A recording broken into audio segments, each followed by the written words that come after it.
بسم الله الرحمن الرحيم. السلام عليكم ورحمة الله وبركاته من قناة نور الزراعة. أحييكم، معكم مهندس محمد علي، استشاري أمراض النبات وبرامج التسميد جامعة عين شمس من معرض صحارى الدولي. بنحييكم ونقدم لكم حلقة جميلة مع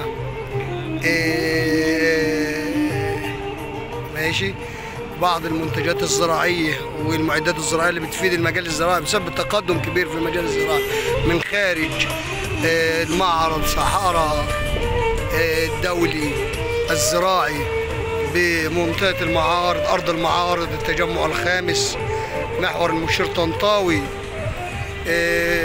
طبعا ده معرض متكامل بسم الله ما شاء الله. يا ريت كل الناس تزور المعرض ده كل سنة من 14/9 حتى 16/9 لجميع التخصصات وخاصة المجال الزراعي، الأسمدة والمبيدات والبذور، شركات الأسمدة والمبيدات والبذور والجرارات، وجميع الآلات الزراعية،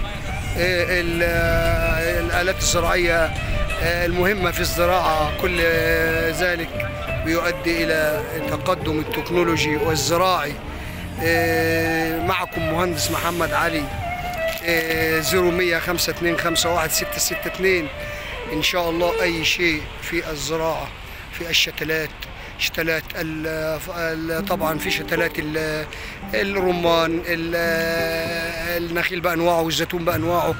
معرض جميل بيضم جميع الشركات المصرية الضخمة اللي تتسبب في تقدم المجال الزراعي الجميل لجمهورية مصر العربية من كل مكان ومن كل زمان. دمتم في أمان الله، والسلام عليكم ورحمة الله وبركاته.